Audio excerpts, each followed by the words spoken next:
This is the Big O Show. This is the Big O Show. Welcome back to Inside the Paint, rolling on, and everybody's curious about what's going to happen next, and we're going to talk about the potential matchups of a Heat 76ers series, a Heat Raptors series, and you said you spoke to a scout, and I'd love to get some of the insight on that. As always, drop your questions here, your comments. I think they're great. Isaiah brought up a great point about Gabe Vincent. He said that him playing on the Nigerian national team really seemed to boost his confidence a bit and allow him to do what he's done this season.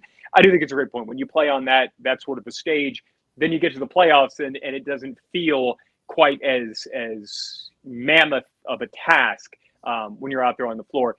To that point, the way the Heat iced Trae Young was unbelievable to me. And I think you and I were on the same page with this, Ira, that we felt like the Heat would be able to come up with a good plan to slow down Trae Young, and they were going to force other players on the Hawks to beat them. I don't think that we could have foreseen what the Heat did. And I got to give StatMuse credit for this one. There has been no player in the NBA playoffs in the three-point era to have fewer than 25 field goals and more than 30 turnovers in a single series until Trae Young in this series. That is mind-blowing to me. More turnovers than made field goals in this series. He also had more turnovers than assists, of course. What the Heat were able to do to him. And look, we saw the Heat do this with a much different player in Giannis Antetokounmpo a couple of seasons ago in the bubble. And by the way, their defense was still effective on him last season in the playoffs, even though the Heat got swept. It's just that everybody else was able to beat them. So they're able to come up with a plan to slow down one guy. But the way they did it to Trae Young and the way they got inside his head and how rattled he was and complaining about officiating, I can't remember the last time that I saw a true bona fide star. And make no mistake, that's what Trae Young is. I can't remember the last time a true bona fide star is rattled as the Heat had Trae Young in this series. You know, Clay, I'm going to go a different direction. I'm going to say it had absolutely nothing to do with Trae Young. Instead, it had to do with the ineptitude and incompetence of his teammates to play 4-on-3 and not find a way to succeed. So and that's fair. You mentioned Giannis last year in the playoffs, and the Heat were swept, and you thought the Heat, and I agreed. They built their wall. They did a good job against him. And his teammates picked up the slack. And Chris Middleton and Drew Holiday and Brook Lopez and Bobby Portis and whoever else was on the floor, Pat Connaughton, they picked up for it. Trae Young, if I'm him today, I'm not mad at the Heat or anything. I'm looking in my own locker room. And I'm like, what the F? We got Bogdanovic. We've got Danilo Gallinari. We have John Collins, even with one hand. We had for 2 games Clint Capella. We had DeAndre Hunter. What the F? You guys could not have been given an easier assignment. There will be 3 Heat defenders to defend 4 of you. So whoever the guy isn't defended, just get a goddamn basket. What's easy? What is easier than that? To be an NBA level player, Kevin Huerter we could throw in there also, be a first-round draft choice, almost all of the aforementioned players were. They were playing 4-on-3. If you go and take the video and run back the pictures of that game, there was probably more time if you go to Second Spectrum or some tracking mechanism when Trae Young had 2 people on him than when he didn't, than when he only had 1 person on him. So when you look at that series, I put this a lot less on Trae than I do, 1, on the Hawks coaching, that they didn't have a game plan. We're playing 4-on-3. This is easy. Mm-hmm. And the other players for not stepping up. Now, he didn't play Bogdanovic alongside Trae, and I understand the defense would have been horrific. And that was a problem for them anyway. But you're talking about a team that did nothing for years but collect first-round talent. Another one of those teams, they sit back, they get draft choices, they trade players out, they get more draft choices, and then you wind up, the other guys couldn't get it done. So yes, everyone is talking about the failures of Trae Young in the first round of the playoffs. I think what everyone should be talking about is the rest of that godforsaken Hawks roster and locker room and how they offered no support. He should sue his teammates for non-support. Okay, and I'll give him a little bit of a softer cushion with that, but I'll say this too.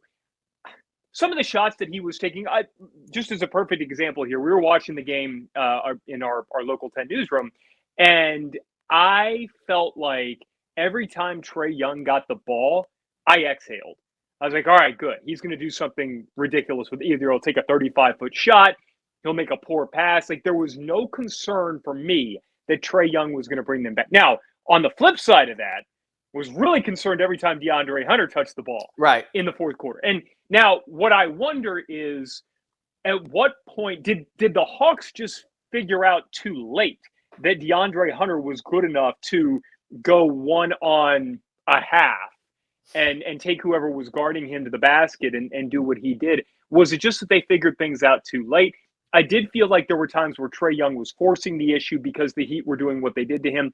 So I'm sure there's a middle ground. And because there. no one else was doing anything for him. So it's like, okay, fair. We've had 4 games of someone else trying to help and no one has shown up. So maybe me 1-on-2 is better than the options. And as far as DeAndre Hunter and what he did, it's almost like football. I think the Heat were in their prevent defense. I think they were saying, as long as we score, it's okay if they score. So we're going to put a focus on that. And at this point, we're up 3 points. We're up 5 points. We'll just match them basket for basket. And that's the way they played it. The bottom line is Trae Young's supporting cast wasn't good enough. And if there's a team that has to make major offseason moves in the East, remember, this is the 9th place team. This was not a shocking result. This was the Hawks being who they were for the entire 82-game, 21-22 NBA season. They played as a 9th seed in this playoff series. This is the way it played out. That's why you get the number 1 seed. Just like Brooklyn played like a number 7 seed. And I don't want to talk too much about this, but I did bring it up on the show sheet, so I want to touch on it. And you mentioned coaching. Eric Spoelstra, I thought, had a couple of master strokes, and he did it 2 different times, coming up with the full court pressure defense. And it was both times he did it. It was in game 4. And I shouldn't say the only times that they did it, but the times that he went to the well, you saw it in games 4 and 5. And it was when the Heat were kind of in this place where in game 4, once they were down 7, and they hadn't gotten anything going whatsoever, Eric Spoelstra calls the full court press. And after Bam Adebayo made free throw, Jimmy Butler jumps up, intercepts the inbounds pass from like 40. Looked like a really athletic defensive lineman jumping up and taking it out of a quarterback's hands, and then scored and won after that game was over. I mean, they went on the 21-0 run or whatever. And then in game 5, so stagnant offensively. Then he calls the press, and then boom. Yeah. I mean, after that, it was over. So I think as much as we're criticizing, and with good reason, the Hawks coaching staff for not figuring out a way to find someone to Trae Young. Right. The Heat and Eric Spoelstra realized in those 2 moments, we need something here. We need something to give us a boost in this game. He went to that, and it worked. And so, for as much as we like to criticize the spotations and criticize whatever coaches may do wrong, credit to Eric Spoelstra for what he did right there. Absolutely. And again, the out-coaching thing tends to be overstated. But you know what? There are some coaches who are great regular season coaches and some coaches who are playoff coaches. And Nate McMillan's whole career, even in Indiana, he always had very good regular season success. And then we saw that in 2020 in the playoffs against the Heat. And then they imploded, and then he was out of a job. Maybe we're looking at another one in Doc Rivers. We have to say, yes, he won his Big 3 championship at Boston, but otherwise it's been quite shaky for him in the postseason. Eric Spoelstra adjusted through that series. He adjusted by playing certain players at certain time. It's like the scout I spoke to yesterday about better coaching. And the scout said, look, if they play Philly, I'm giving Eric the advantage by a wide margin, what he does in the playoffs over Doc. If it's Nick Nurse, Nick's really good at that also. Nick will throw different defenses. He'll go zone. He'll go 5, 6, 9 players at you. So that'll be a little bit more of a chess match there. But yeah, it was clear when I did my little matchups, the old time kind of thing. I gave coaching to the Heat over Nate McMillan for that reason, and it very much played out that way. Eric Spoelstra had a very good coaching series.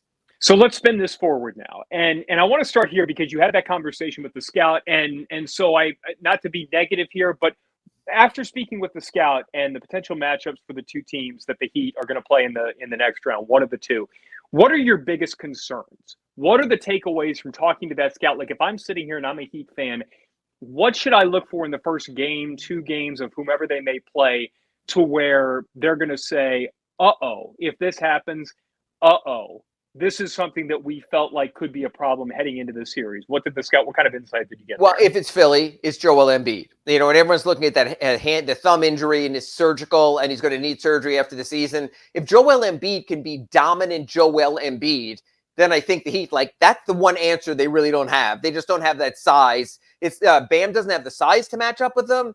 Dwayne Dedmon doesn't have the quickness to match up with them. So that's going to be a concern.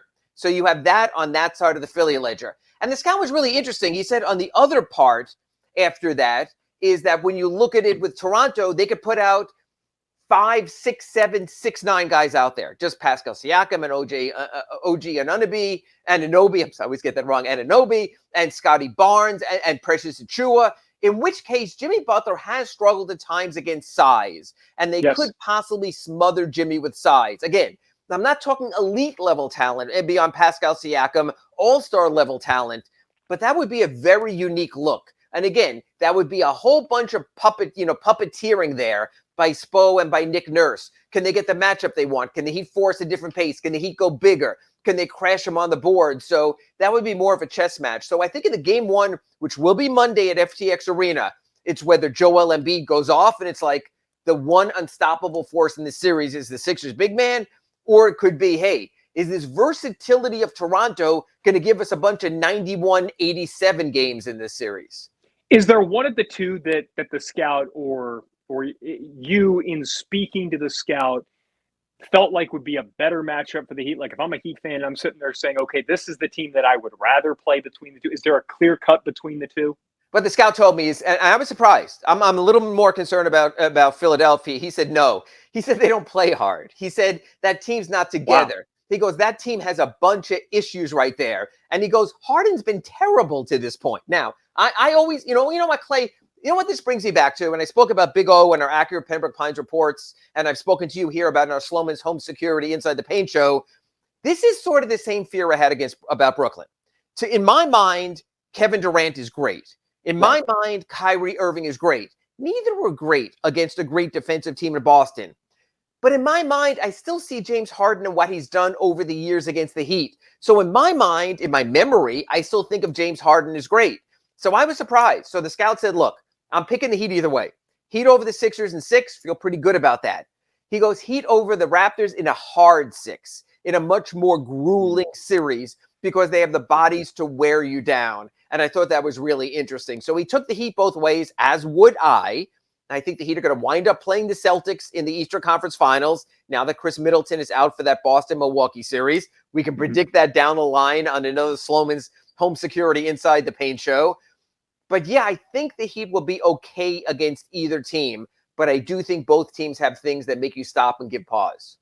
And so I'm very it's really fascinating to me to hear that, because I've kind of felt the same way about Toronto. When we were back a few weeks ago, kind of trying to pick out what the first round matchups were going to be, and this is when we weren't sure if the Heat would be the one, or the thing that concerned you about Toronto was that they could just make your life miserable for 6 or 7 games. That they don't necessarily have the star who's going to grab hold of the game. Like I think we both thought that KD or Kyrie Irving or even an Embiid, James Harden type of player could do, but they could mitigate that by just being so in your face, constantly complaining about officiating. I mean, just like nonstop, annoying. Nick Nurse on the sideline with his face shocked whenever they would call a foul on Toronto.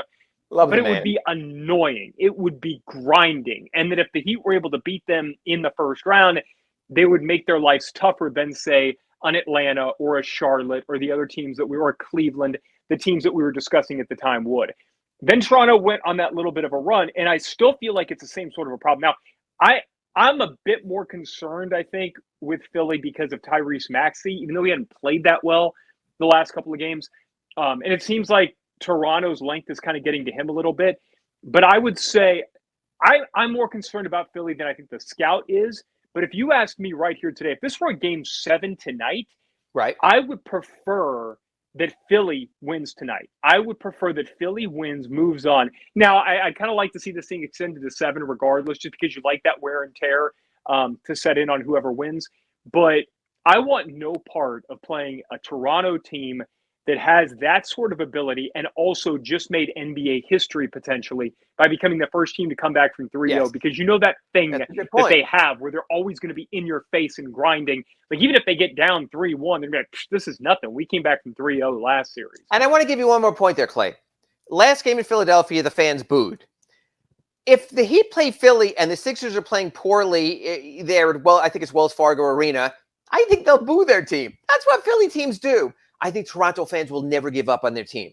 I think the Raptors could be down 15 with 5 minutes to go when they will be up on their feet, imploring them to move forward. So again, the Philly fan base, they booed their team in the playoffs. It's like you don't do that anywhere but Philadelphia. So I think that's a factor also. I think Toronto will be a harder building to play in.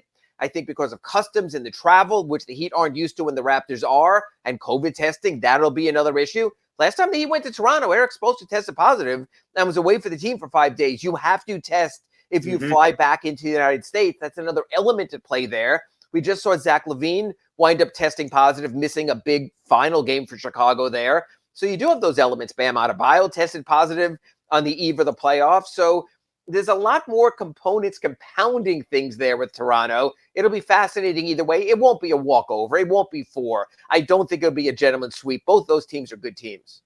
All right, coming up next, I want to get a little bit more into the matchups. I also want to talk about, Ira, I want to get your take on the injuries that kept Kyle Lowry and Jimmy Butler out of Game 5.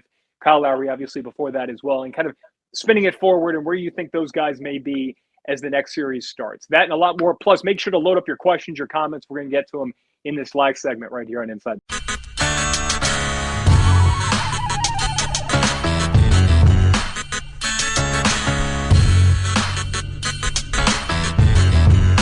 This is the Big O Show.